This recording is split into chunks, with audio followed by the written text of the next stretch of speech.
Pelatih Timnas U17 Indonesia, Bima Sakti, menegaskan untuk seleksi pemain Piala Dunia U17 2023 berlangsung dengan ketat, bahkan para pemain harus bersaing tiap pekan.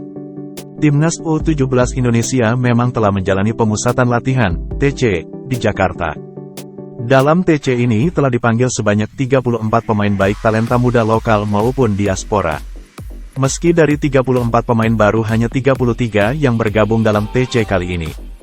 Hal ini karena satu pemain diaspora, yakni Welber Jardim, belum bergabung dan masih berada di Brasil. Walaupun belum lengkap, tetapi TC Timnas U17 Indonesia ini berjalan dengan baik. Bahkan internal game juga telah dijalani skuad Garuda Asia Sabtu, tanggal 16 Juli tahun 2023. Namun, walaupun internal game telah digelar, para pemain Timnas U17 Indonesia ini tak bisa bersantai. Bima Sakti sejak awal telah menekankan semua pemain di seluruh Indonesia akan memiliki kesempatan yang sama. Sehingga para pemain yang sudah dipanggil dalam TC Tim Merah Putih ini juga dilarang bersantai. Sebab PSSI saat ini masih menggelar seleksi pemain di 12 kota dengan menggandeng klub Liga 1 serta Asprof PSSI. Dari 12 kota ini nantinya ada pemain-pemain terbaik yang telah dipilih dan bakal siap bergabung dengan TC Timnas U17 Indonesia di Jakarta. Bima Sakti mengatakan para pemain yang sudah ikut TC di Jakarta pun tak dijamin bakal masuk skuad Piala Dunia U17 2023. Ia menekankan bahwa untuk pemilihan skuad Garuda Asia ini bakal dilakukan secara ketat dan transparan. Untuk itu, pemain yang sudah menjalani TC di Jakarta ini juga akan ada promosi degradasi saat semua pemain seleksi nantinya telah berkumpul. Pemain-pemain yang telah lolos dalam seleksi nantinya pada Agustus bakal dikumpulkan semua untuk diboyong mengikuti TC di Jakarta. Dalam TC nantinya akan dicari pemain terbaik untuk bisa dibawa pemusatan latihan di Jerman dan Qatar. PSSI memang menargetkan pemain Timnas U17 Indonesia ini akan menjalani TC di Jerman dan Qatar sebagai persiapan tim. Untuk itu, demi mencari pemain-pemain terbaik, Bima Sakti mengatakan para pemain ini bakal bersaing setiap pekannya. Hanya pemain terbaik tak hanya kualitas individunya saja, tetapi mental pemain pun dinilai oleh tim pelatih dan tim psikolog. Sistem promosi degradasi yang dilakukan pun bakal berlangsung setiap pekannya. Sehingga apabila ada pemain yang dianggap tidak sesuai dengan ekspektasi tim pelatih bakal diganti dengan pemain baru. Kualitas pemain-pemain yang lama maupun yang baru lolos akan dilihat selama 5 hari latihan. Baik dalam latihan gimnasium maupun di lapangan. Untuk mencari pemain terbaik Bima bahkan memastikan akan ada internal game yang digelar tim pelatih setiap hari Sabtu.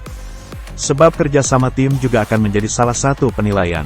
Rencananya kami ada promosi degradasi karena ingin mencoba memberi kesempatan dari para pemain yang mengantri termasuk yang dari luar saat ini begitu banyak, ujar Bima Sakti kepada awak media termasuk bolasport.com di lapangan A, Senayan. Bima Sakti menegaskan bahwa pemain-pemain yang berada di luar nantinya apabila dinilai lebih bagus daripada 34 pemain lainnya. Mereka pun dipastikan bisa lolos, untuk itu pemain yang telah TC di Jakarta pun tak boleh terlalu berpuas diri. Sebab mereka akan selalu mendapat penilaian dari tim pelatih.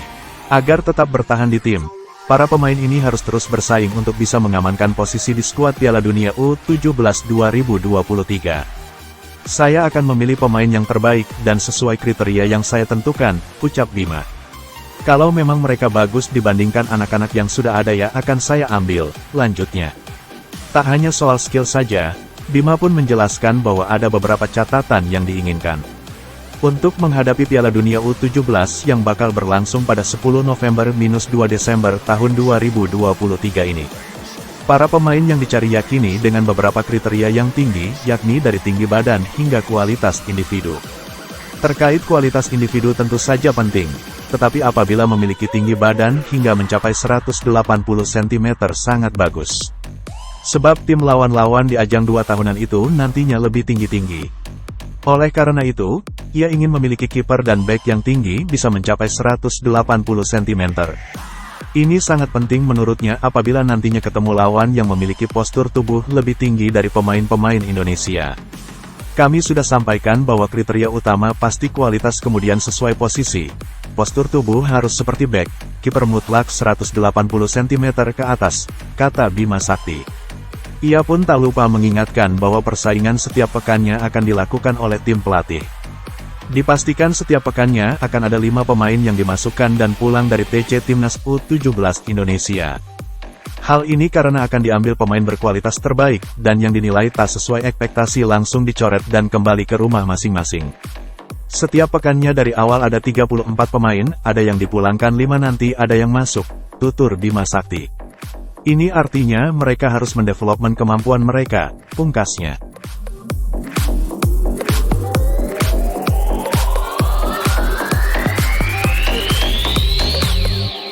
Terima kasih sudah nonton, jangan lupa like, subscribe, dan share ya!